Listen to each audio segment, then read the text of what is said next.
أصحابه أجمعين أما بعد فأعوذ بالله من الشيطان الرجيم بسم الله الرحمن الرحيم وكان أمر الله مفعولا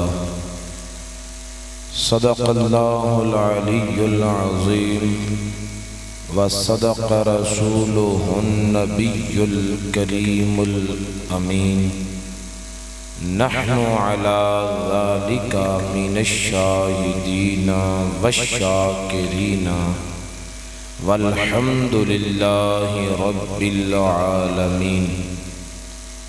قال الله تبارك وتعالى في القرآن المجيد والفرقان الحميد في شان حبيب الرحمن الرحيم إن الله وملائكته يصلون على النبي يا أيها الذين آمنوا صلوا عليه وسلموا تسليما. الصلاة والسلام عليك يا سيدي يا رسول الله وعلى آلك وأصحابك يا حبيب الله. الصلاة والسلام عليك يا سيدي يا رسول الله وعلى آلك وأصحابك يا رحمة للعالمين.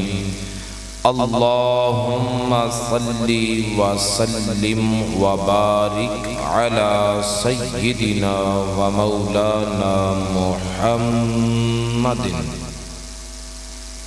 كريم الآباء والأمهات وعلى آله وعترته وأزواجه أمهات المؤمنين وعلى جميع أصحابه وأولياء أمته وعلماء ملته وأمته أجمعين عدد كرمك يا كريم يا كريم يا كريم يا كريم. شہادت ہے مطلوب و مقصود مومن، شہادت ہے مطلوب و مقصود مومن، نہ مال غنیمت نہ کشور کشائی. اللہ رب العزت کی حمد و ثنا کے بعد اللہ رب العزت کے بڑے ہی پیارے محبوب خدا تاجدار فتوحا قبلہ کونین سرکار دو عالم نور مجسم حبیب کبریا احمد مجتبی حضرت سیدنا محمد مصطفیٰ صلی اللہ تعالی علیہ وآلہ واصحابہ وبارک وسلم کی پاک اور مقدس بارگاہ بے کس پناہ میں ہدیہ درود و سلام پیش فرمانے کے بعد الحمدللہ حضرت العلام واجب الاحترام محترم المقام فاضل جلیل عالم نبیل حضرت علامہ مولانا مفتی غلام فرید صاحب دامت برکاتہم القدسیہ کے گلشن کو، باغ کو، بہاروں پر اور پھر بہاروں کو اپنے جوبن پر دیکھ کر بڑی دلی خوشی اور مسرت ہوئی. اللہ رب العزت اس گلشن کو اسی طرح شاد اور آباد رکھے، علم کے پھول کھلتے رہیں، مہکتے رہیں اور امت محمدیہ میں اس گلشن سے مہکنے والے پھول اپنی خوشبوئیں بخیرتے رہے. جامعہ فریدیہ قمر الاسلام کے طلباء کی تربیت اور یہاں پر ہونے والی اسلام کی خدمت اور رجال سازی کے اس عظیم مشن میں اللہ رب العزت قبلہ مفتی صاحب کو مزید ثابت قدمی عطا فرمائے، استقامت عطا فرمائے، اپنے فضل کرم اور نصرت سے شاد کام رکھے۔ میرے ذمہ جو موضوع لگایا گیا ہے وہ ہے واقعہ کربلا کے اسباب اور وجوہات۔ یہ واقعہ کیوں رونما ہوا، کیا وجہ بنی، کیا اسباب قائم ہوئے، اس موضوع پر گفتگو کے لیے جو چیزیں درکار تھیں انہیں تلاش کرنے کے لیے میں نے البدایہ والنہایہ کے کچھ اوراق کا بڑی توجہ کے ساتھ مطالعہ کیا، پھر جس نتیجے پر پہنچا وہ معروضات میں کوشش کروں گا کہ جس طرح اللہ پاک کی عطا سے میں نے سمجھا اسی طرح میں آپ کو سمجھانے میں کامیاب ہو جاؤں گا۔ تھوڑی توجہ کی کوشش آپ بھی فرمائیے گا۔ امام حسین رضی اللہ تعالی عنہ کے اس واقعہ کربلا کے اسباب میں اگر غور کیا جائے تو دو طرح کے اسباب ہیں، دو طرح کے۔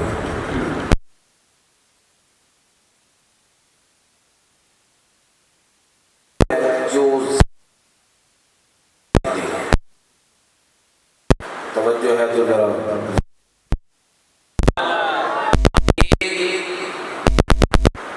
اسباب کی وہ قسم ہے جس کو کہا جاتا ہے ظاہری اسباب، اور ایک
حضرت مغیرہ بن شعبہ نے دیا تھا۔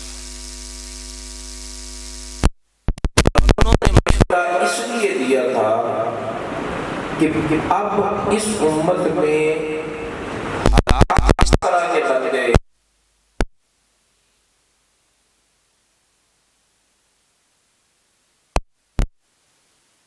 تلواریں چل پڑتی ہیں، امت کی جماعتیں ایک دوسرے کے آمنے سامنے ہو جاتی ہیں، کیونکہ جنگ صفین، جمل وغیرہ کے واقعات ان کے سامنے تھے۔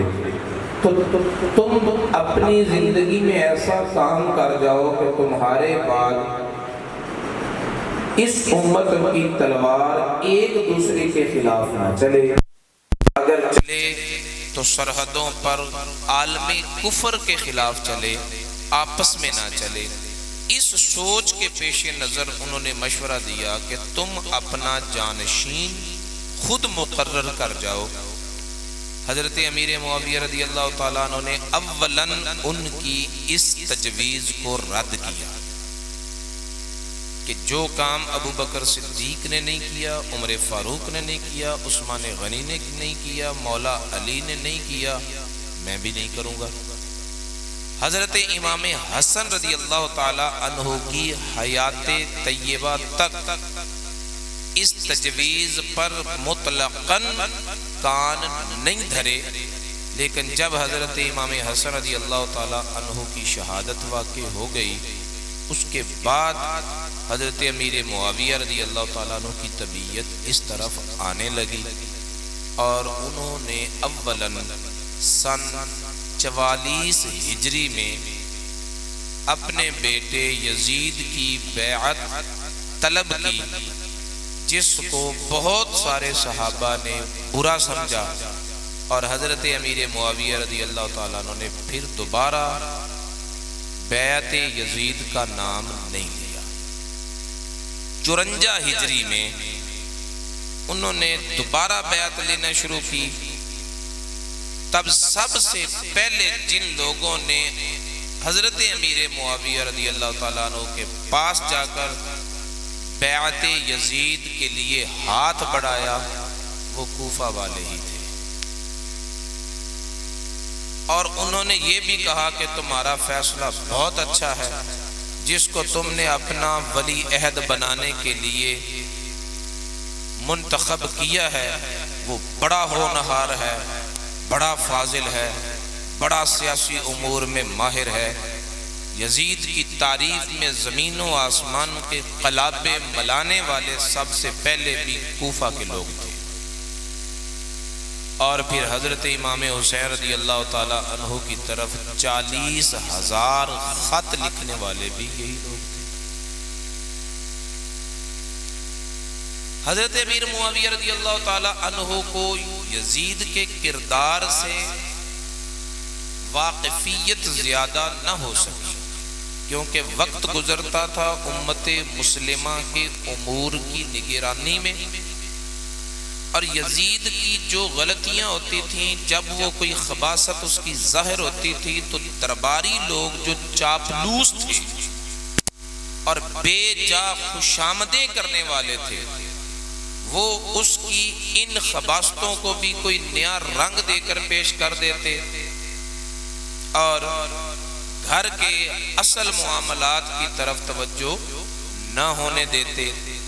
اس وجہ سے کچھ یزید کے اپنے مزاج کے اندر بھی دو رخہ پالیسی تھی، اور یہ پالیسی اور یہ کردار آج ان لوگوں میں نظر آتا ہے۔ یہ بخوبی اندازہ آپ بھی کر لیں گے۔ میں ایک جھلک آپ کے سامنے رکھتا ہوں۔ ایک مرتبہ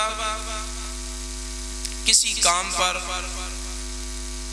حضرت امیر معاویہ رضی اللہ تعالی عنہ نے خوش ہو کر یزید سے کہا کہ مانگ تو کیا مانگتا ہے، میں تجھے دوں گا۔ تو اس نے کہا مجھے اپنے بعد ولی عہد بنا دیجیے، میں یہی مانگتا ہوں۔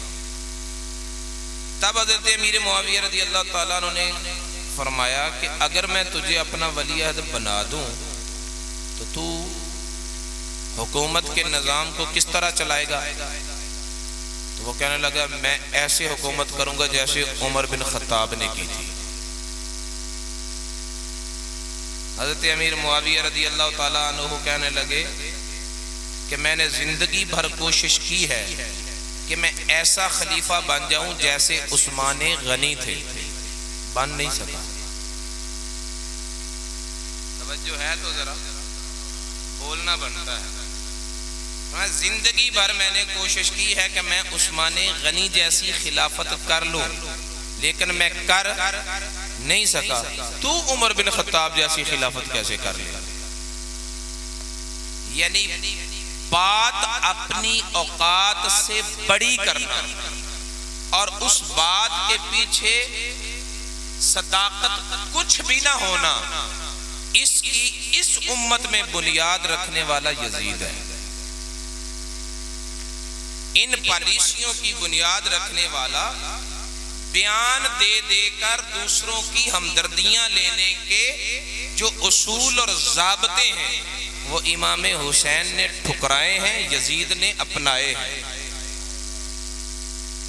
آج کون کس کے راستے پر چل رہا ہے یہ فیصلہ آپ خود کیجئے گا۔ بہرحال یزید کے اصل کردار سے حضرت امیر معاویہ رضی اللہ تعالی عنہ کے نا واقف رہنے کی ایک وجہ یہ تھی کہ درباری لوگ جو خوشامدیں بے جا کرتے تھے تو وہ اصل حقائق سے توجہ پھیر دیتے تھے. ایک شفقت پتری کا غلبہ تھا جس کی وجہ سے وہ اصل حقائق کی طرف توجہ نہ گئی. تو انہوں نے یہ فیصلہ کر لیا کہ اپنے بعد ولی عہد بنانے کے لیے دوسروں سے بیعت لینا شروع کر دی. جب کوفہ کے لوگ آئے پھر بصرہ میں بھی بیعت ہو گئی, پھر اطراف و اکناف کے علاقوں میں بھی بیعت ہو گئی. لیکن اس بات کو حضرت امیر معاویہ رضی اللہ تعالی عنہ کے سامنے بھی نہیں مانا امام حسین نے. اور جب حضرت امیر معاویہ رضی اللہ تعالی عنہ کا وصال ہوا, خبر مدینہ میں پہنچی. اس وقت مدینہ منورہ کے گورنر تھے ولید بن عتبہ بن ابو سفیان. انہوں نے گورنر ہاؤس میں بلایا حضرت امام حسین رضی اللہ تعالی عنہ کو, خط سنایا یزید کا کہ حضرت امیر معاویہ رضی اللہ تعالی عنہ فوت ہو گئے ہیں, یزید جو ہے ولی عہد بن گیا ہے, اور وہ کہتا ہے خذ حسینا وابن زبیر اخذا شدیدا. امام حسین رضی اللہ تعالی عنہ کو پکڑ, عبداللہ بن زبیر کو پکڑ, بڑی سختی کر, حتی یبایعو, اتنی سختی کر کہ مجبور ہو کر وہ میری بیعت کریں. اب بتائیں میں کیا کروں؟ امام حسین رضی اللہ تعالیٰ نے فرمایا میرے جیسا بندہ اور بند کمرے میں بیعت, میرے جیسا آدمی اور بند کمرے میں بیعت, یہ نہیں ہو سکتا. دن کے اجالے میں شہر مدینہ کے مجمع میں سرے عام آواز دینا, اہل مدینہ اگر بیعت کر لیں گے تو پھر میں بھی بیعت کر لوں گا. میں اس امت میں انتشار نہیں پڑنے دوں گا, لیکن مدینے والے کیسے بیعت کریں گے جب تک امام حسین نہیں کرے گا. میں ایک بات اس مقام پر ضرور کرنا چاہوں گا, اور وہ یہ, یزید جو تخت حکومت پر بیٹھ چکا تھا تو پھر اسے بصرے والوں نے بیعت کر لی, کوفے والوں نے بیعت کر لی, عراق والوں نے بیعت کر لی, شام والے اس کے تھے ہی سارے اپنے, پھر بھی وہ زور دے رہا ہے امام حسین سے بیعت کروانے پر. کیوں؟ اس کا زور دینا اس بات کی دلیل ہے کہ مانتا وہ بھی تھا حکومت تو مل سکتی ہے پر امام حسین کی بیعت کے بغیر امامت نہیں مل سکتی, امامت نہیں مل سکتی. اس لیے امام وہی بنے گا جس کی بیعت امام کرے گا, امام وہی بنے گا جس کی بیعت امام کرے گا.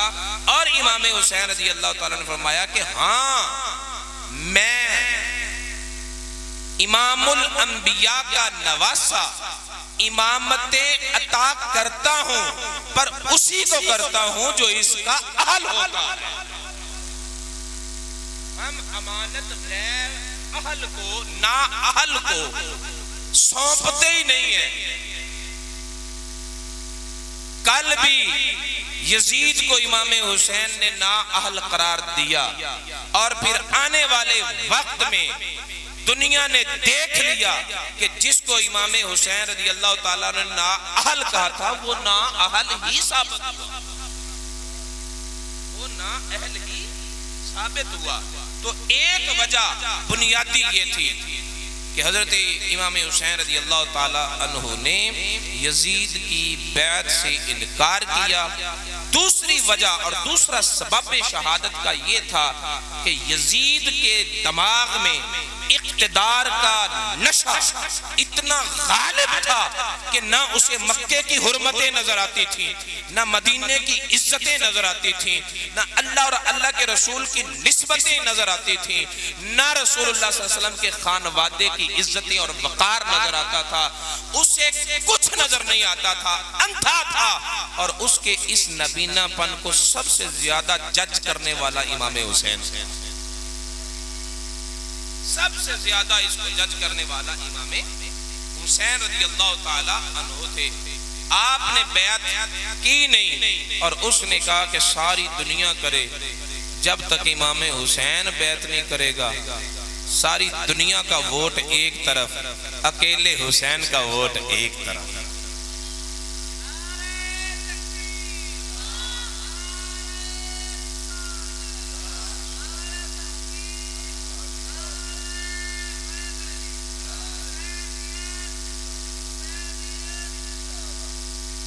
جب حکومت کی طرف سے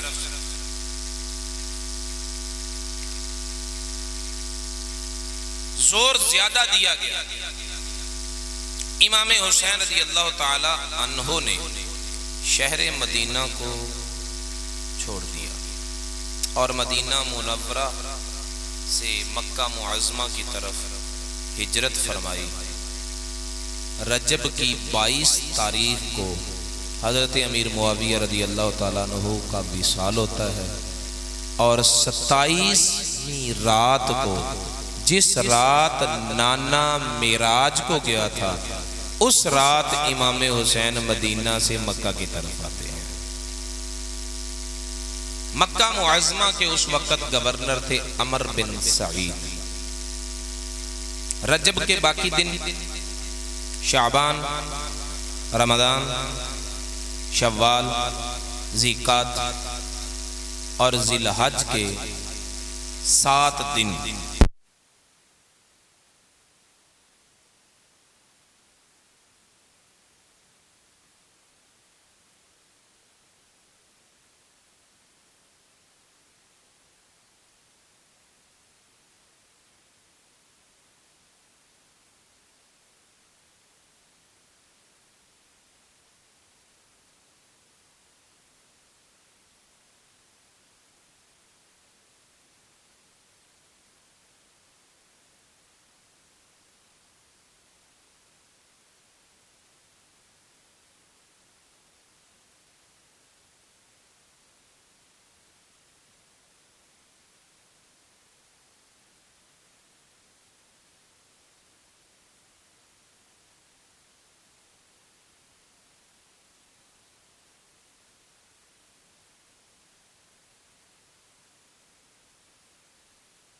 جتنے بھی صحابہ کرام تھے سب طرف ہوتے. حضرت عبداللہ بن عباس رضی اللہ تعالیٰ عنہ امام حسین رضی اللہ تعالیٰ عنہ کے پاس آئے اور عرض کہنے لگے کہ اے میرے. یہ عرب کا مقولہ ہے کہ جب کسی کو بڑا پیار اور محبت کے ساتھ بلانا ہو تو اسے کہتے ہیں یبن عمی.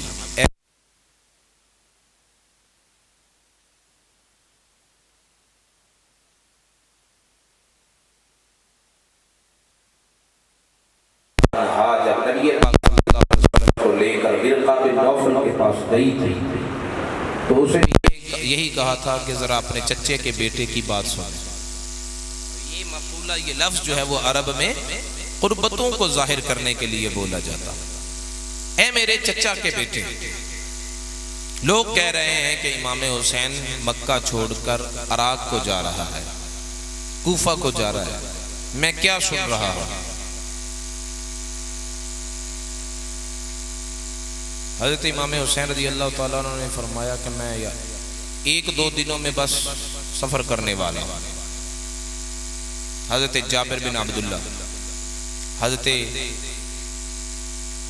ابو سعید الخدری رضی اللہ تعالیٰ عنہ، حضرت عبداللہ بن عمر رضی اللہ تعالیٰ عنہ، حضرت عبداللہ بن زبیر رضی اللہ تعالیٰ عنہ، جتنے اس وقت کے مقتدر صحابہ اکرام تھے آ کر راستے میں کھڑے ہو گئے. حضور نہیں جانا.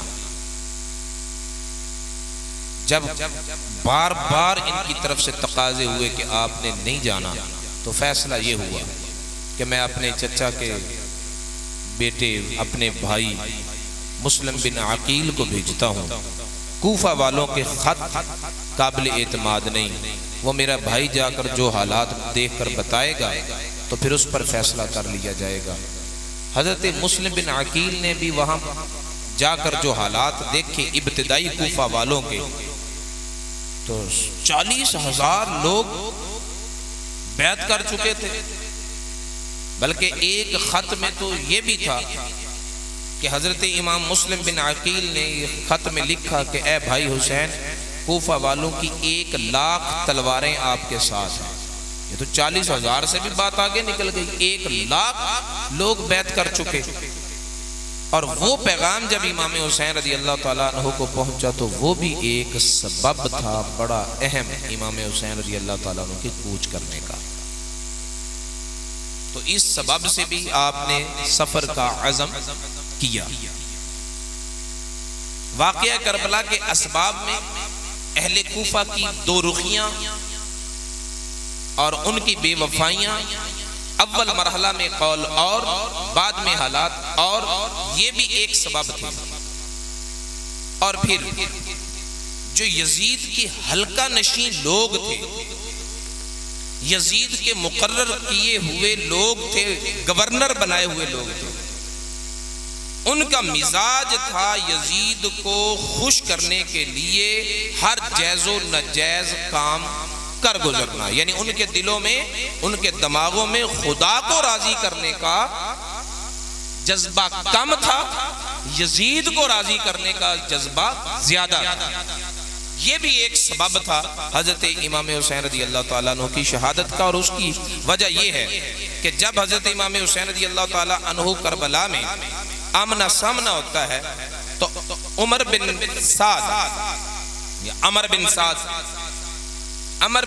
اور امام حسین رضی اللہ تعالیٰ عنہ کی لمبی لمبی میٹنگوں کے بعد اس بات پر بات طے ہو گئی کہ امام حسین رضی اللہ تعالیٰ عنہ نے فرمایا کہ میرا راستہ چھوڑ دو، میں ڈائریکٹ یزید سے ملتا ہوں، میں بیعت کروں یا کسی طرح بھی اس کے ساتھ میرا معاہدہ ہو، جو بات طے پائے، تمہارا اس سے کیا لین دین، میرا راستہ چھوڑو، میں ڈائریکٹ جا کے یزید سے ملتا ہوں۔ اگر یہ بات قبول نہیں تو پھر میرا راستہ چھوڑو، میں جدھر سے آیا ہوں واپس ادھر ہی کو چلا جاتا ہوں۔ اور اگر یہ بھی بات منظور نہیں ہے تو پھر مجھے موقع دو کہ میں چلا جاؤں۔ کہاں جاؤں؟ مسلمانوں کی سرحدوں پر، جہاں پر مجاہدین جہاد کر رہے ہیں، وہیں جہاد کرتے کرتے زندگی پوری کر دوں گا، تمہارے سیاسی معاملات میں مداخلت نہیں کروں گا۔ ان 3 امور میں سے کوئی ایک بات مان لیں۔ عمر بن سعد نے کہا کہ تینوں باتیں معقول ہیں۔ خود چل کر ابن زیاد کے پاس گیا اور وہاں پر جا کر اسے کہا کہ اب دیکھ، ان تینوں میں سے کوئی بھی بات مان لے، لیکن تلوار نہ چلا، آگے آل رسول ہے۔ تلوار نہ چلا، آگے امام حسین ہے۔ ابن زیاد اس بات پر آ بھی گیا کہ تینوں باتوں میں سے کوئی ایک بات مان لی جائے، معقول ہے، کیونکہ میری ذمہ داری تو یہی لگائی ہے نا کہ کوفے کے حالات کو درست رکھنا ہے سیاسی طور پر، تو ان تینوں میں سے کسی بات کو مان لوں، کوفے کے حالات تو درست ہو جائیں گے۔ شمر بن ذل جوشن نے کہا کہ بزدلوں والا فیصلہ نہ کر، دیکھ امام حسین کی بیعت یا سر، ایک چیز دے گا یزید کو، تیرا درجہ بڑھ جائے گا۔ اب شمر کی اس بات سے ابن زیاد کے دماغ نے پھر کروٹ لی اور عمر بن سعد سے کہنے لگا کہ بات سن، یا تو جا کے امام حسین کے ساتھ لڑ، نہیں تو ایک سائیڈ پہ ہو جا، میں رے کی حکومت جو ہے وہ شمر کو دے دوں گا اور اسے میں لشکر کا امیر بنا دیتا ہوں۔ اب امارت کے جذبے نے، اقتدار کی ہوس نے عمر بن سعد کی آنکھیں بھی اندھی کی۔ اس نے کہا نہیں، یہ عہدہ میں شمر کو نہیں لینے دوں گا، یہ عہدہ میں اپنے پاس رکھوں گا اور جاتا ہوں، اور جا کر میں جو تو کہتا ہے وہی کرتا ہوں۔ واپس آیا اور واپس آ کر کہنے لگا کہ حسین 2 ہی باتیں ہیں، یا بیعت کر لے یا لڑنے کے لیے تیار ہو جا۔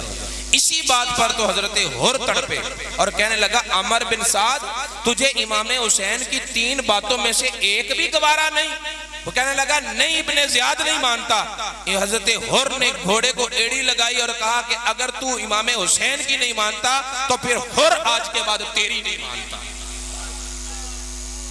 حضرت حر کی جو سوچ بدلی تھی، حضرت حر پہلے دن سے لے کر آج کے دن تک پیچو تاپ میں تھے کہ میں کیا کر رہا ہوں، کیوں کر رہا ہوں۔ اس مرحلے پر جب انہوں نے امام حسین کی تجویز کو ٹھکرایا، تب تب حضرت حر رضی اللہ تعالیٰ نے کہا کہ پھر اب میں تمہاری صفوں میں نہیں رہ سکتا۔